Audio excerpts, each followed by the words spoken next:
In the deep seas of southern Gielinor, an almighty sea spirit has recently awoken after an age-long slumber. No one really knows where it came from, but old narratives say that it was brought to life during the birth of Gielinor, even before the First Age. Tempoross is a new fishing skill boss recently added to old-school Runescape. The boss creates vicious storms, disrupting fishing trawlers and continental travel in the usually peaceful seas across Gielinor. In the far depths of the Caridian desert, a settlement called the Ruins of Unka has developed. Inside, a group of fishermen known as the Spirit Anglers have joined forces to take down Tempoross. By joining the Spirit Anglers and venturing out to sea, players are rewarded generously with fishing experience, valuable resources, as well as unique untradeable rewards. My name's Theoatrix, and today I'll take you through the basics and advanced strategies for battling Tempoross. I'll show you everything there is to know with the requirements, team size, maximizing your rewards, and maximizing your experience. At the end of this video, I'll showcase the new untradeable rewards so you can gauge how useful they are for your own account. Overall, Tempoross is an engaging and rewarding way to train your fishing level. The battle doesn't involve any combat at all. You'll never get damaged, so you won't need any food or defensive gear. It's a safe way to train on a hardcore Iron Man, and Tempoross can be defeated as a level 3 as well. The fight has no complicated click movement, so it's easy to do on mobile, and there's a range of strategies that you can explore.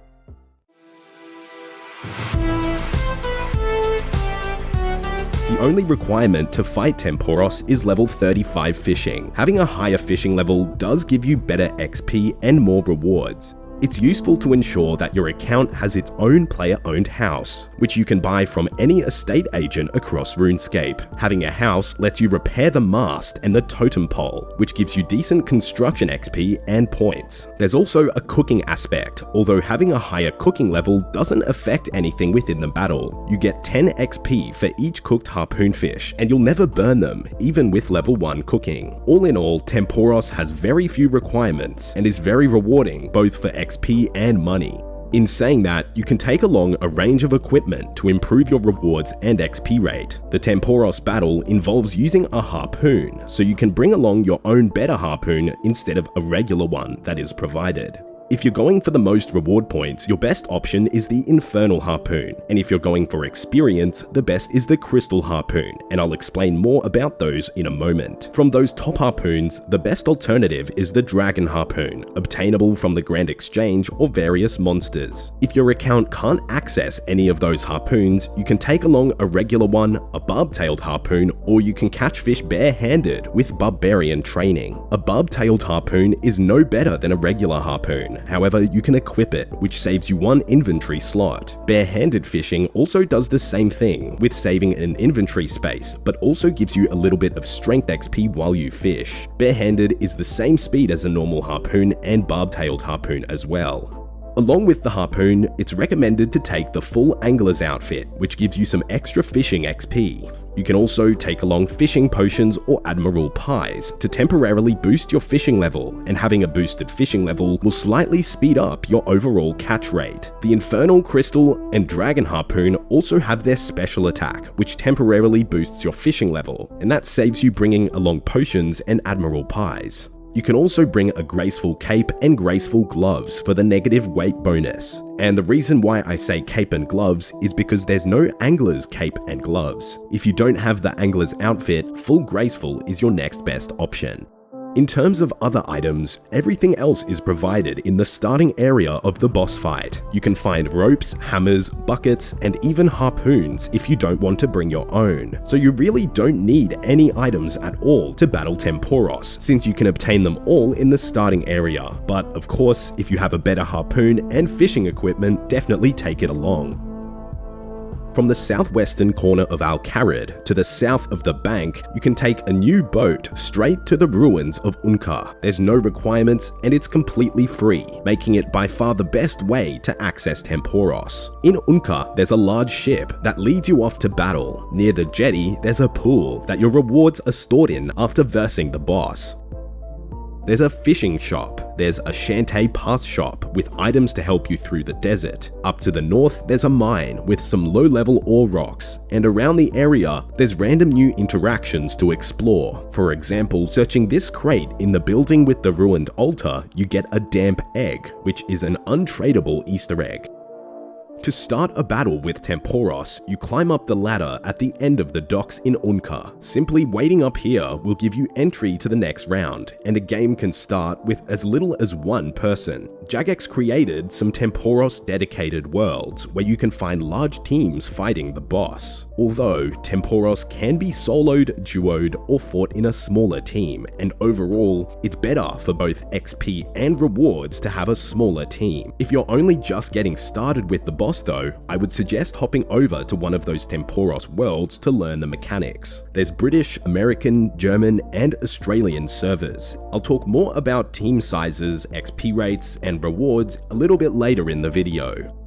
Upon starting a battle with Tempoross, you'll notice that it has 3 key indicators in the top left. The first is its energy, which is a bit like a shield. Then there's Tempoross's essence, which is the spirit's total health. When this hits 0, you win the fight. The last is the storm intensity, and if this gets to 100%, the storm can become too dangerous and you're forced to retreat. Tempoross takes damage in 2 phases. The first phase involves lowering the energy level down to 0, then that moves it into phase 2, which involves attacking its essence or overall health. To lower the energy percentage, your team needs to fire harpoonfish. Harpoonfish are caught on the small island either side of Tempoross. While you're fishing, it's important to look out for the fishing spot with a harpoonfish jumping out of it. At this spot, you have a chance of getting 2 fish at once, which can really speed up your XP and rewards. Then you can optionally cook the harpoonfish at the cooking shrine in the center of the small islands, and this increases the amount of damage that the fish deals to Tempoross. So essentially, you'll get more reward points with a cooked harpoonfish, but no extra fishing experience. You can load both raw and cooked harpoonfish into the cannons, and essentially loading a cooked harpoonfish will net you more reward points, but no extra fishing XP. Throughout the entirety of Phase 1, so while you're lowering Tempoross's energy, there's 3 attacks that you need to look out for. There's the wave attack, which occurs when you get a message saying a colossal wave closes in. To avoid this, you need to tether yourself to the totem poles or the mast of the ship. You need to have a rope on you, or the full spirit angler's outfit, and if you fail to tether, you'll lose some of the harpoonfish in your inventory, as well as some random tools like your rope or your hammer. There's a lightning attack that sets fire to important areas. You can see when this is about to happen by seeing black spots on the ground, or the chat box message a strong wind blows as clouds roll in. To put out the fires, you can grab buckets from the angler's ship or on the pier next to Tempoross. Next to the buckets, there's a tap to fill them up. There's also a torrent attack, which is like a tornado fired at the cannons. This only disables the use of them temporarily, and if that happens, you can just switch to the other cannon. So Phase 1 ends when Tempoross's energy reaches 0%, so after enough harpoonfish are fired. Then it transitions into Phase 2, which involves damaging the essence or health of Tempoross. You do that by fishing at the spirit pools, which are right next to the boss on the small piers. You get a lot of experience and points per catch, and it's also fairly AFK, since in Phase 2 there's no attacks to look out for. It usually lasts for 20 to 30 seconds, and then when Tempoross has 100% energy again, it reverts back to Phase 1, so that energy shield is back. The fight ends when Tempoross's essence reaches 0, and with a big team, it usually requires 2 phase cycles. In smaller teams, it can take more cycles. The main factor that affects your experience and your rewards is whether you cook the harpoonfish before you fire it. Cooking gives considerably more points, but lowers your XP per hour since the raw harpoonfish gives you the same fishing XP. So for the added step of cooking, you're only rewarded with more reward points. If you don't do the cooking step, Tempoross provides excellent fishing XP rates, faster than regular barbarian fishing training, but it's not quite as fast as 3-tick barbarian fishing, which is the most commonly used fast method to 99. Tempoross requires more focus and attention than regular barbarian fishing, but 3-tick barbarian fishing is more intense, so the XP rates sit somewhere in the middle. If you do cook, the XP rates are similar to regular barbarian fishing, so it's a great way to switch up your fishing training on the way to 99. Throughout the fight, you earn points for certain actions, similar to the firemaking boss, the Winter Todd. You're rewarded for a wide range of things, and every single action is on the screen. You can see how cooked fish gives far more points than the raw fish, and it's also good to go and repair and put out fires for those extra points. After defeating Tempoross, you'll receive 1 reward permit if you get at least 2,000 points in the game. After that, every 700 points you get another permit, so at 2.7, 3.4, etc. Next to the bank in Unka, you can ask the spirit angler for a small fishing net. For each reward permit, you get 1 roll at the Tempoross drop table, and I'll cover more about the drop table and new rewards after I talk a little more about strategy. I'm going to cover how to maximize your points, which maximizes your rewards, as well as how to get the best XP per hour. These strategies will take a little bit of learning, but I'll do my best to explain it thoroughly. Maximizing your reward points involves cooking, as well as maneuvering around the area in a way that makes you the most efficient. To get the max points, it's best to play in a solo or at least a small team, and this is because you need to stall Tempoross. What this means is you stop firing fish at Tempoross under 10% energy, so then the energy will stay there, but Tempoross won't use any of its attacks, like the waves or the storm, and that only occurs between 0 and 10% energy. So you stall Tempoross there, and that gives you time to stock up on harpoon fish. An infernal harpoon is the best to use for points, since it automatically cooks some of the fish as you use it. You can also use the humidify spell to fill up your buckets faster, but I won't show that just yet because it will overcomplicate everything. So now I'm going to walk you through a full solo game and then a Tempoross world game, maximizing my points and rewards. This solo strategy was pioneered by Twinkle and Attic Witch, and they have some gameplay videos listed on YouTube. For a solo, you'll need 4 buckets, a hammer, and a rope. And I'm not using a rope because I have the full Spirit Angler outfit, which you'll learn more about later on. So when the round starts, you grab your starter items, fill up your 4 buckets, and head straight down to the fishing spots closest to the cooking shrine. If there's no spots there, then go to the other ones closer to the pier. So the first goal is to fire exactly 17 cooked harpoon fish at Tempoross. And the reason why it's 17 is because in a solo, 17 fish will damage Tempoross down below 10%, but not fully deplete it. So after fishing for 20 seconds or so, you need to start looking out for those double fish fishing spots, so ones with a fish jumping out of it. So then fish at that spot until the fish stops jumping out, and then run straight over to the cooking shrine and get cooking. Now while you're cooking, keep an eye out for any new fish jumping spots, and then go straight to those if you see one, even if you're still cooking. So fish there until you get 17 harpoon fish. If you finish cooking and there's no fish jumping out of the water, head over to the nearby fishing spot to the cooking shrine, but keep your eyes peeled for a jumping fish. Around this time, Tempoross will use its wave attack, so be on the lookout in your chat box for the colossal wave text. When that happens, click on the nearby totem to strap yourself in. So after fishing at another double fish spot, you should hopefully have 17 fish. So head over to the cooking shrine and proceed to cook every harpoon fish you have. Then once you're done, head back to the ship, and while you're doing so, watch out for the chat box message saying that a strong wind blows in, and that's the lightning attack, so look out and avoid the fires because they'll considerably lower the amount of points and experience you'll get. After firing your harpoon fish or at another convenient time, click those fires to put them out.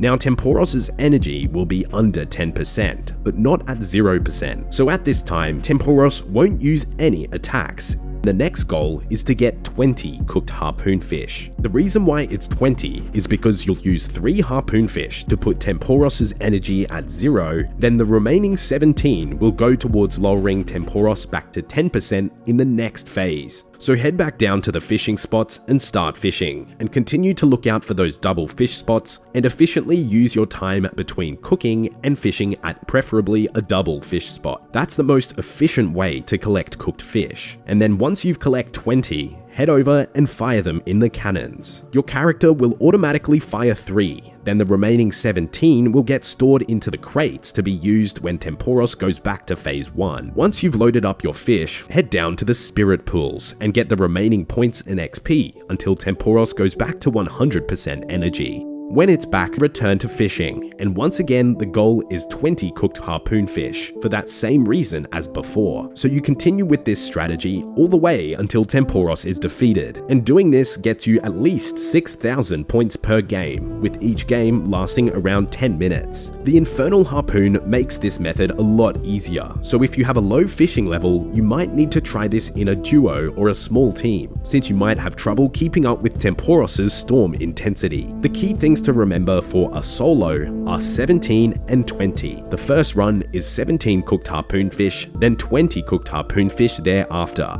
So overall, that's how to get the max points per game. That whole strategy could be a bit tricky for new players, so I'm going to show you the best points in a Tempoross world game. In these, there's a lot of players on your team, so you can't exactly stall Tempoross under 10%. So for this, the strategy for obtaining fish is the same, but you don't need to get a specific number of fish. The goal is to just get as many as you can. So when it starts, you grab a hammer, rope, and 2 buckets of water. Then head straight down to the fishing spot closest to the cooking shrine. Fish here for 20 seconds, then cook at the shrine, but keep an eye out for jumping fish. So the priority is jumping fish, cooking, and then regular fish spots. If you see a jumping fish while you're cooking, go straight there. You'll need to look out for the wave attack and the lightning attack while this is happening, so have your chat box open. After firing all of your fish, you repeat this until Tempoross reaches phase 2, or his energy is at 0. If you're still firing at the cannon while Tempoross is going into phase 2, it's better to continue loading up the cannon rather than running down to the pools. So then you'll continue this cycle of shooting fish and then fishing at the spirit pool, and then when the essence level reaches 0, the game ends. Doing this, I manage 4,000 to 5,000 points per game, and each game takes 8 to 10 minutes. Overall, on the Tempoross world, it's a bit more fast-paced, but a little easier for new players to follow along. If you want the maximum points though, you definitely want to go for a solo or a duo game.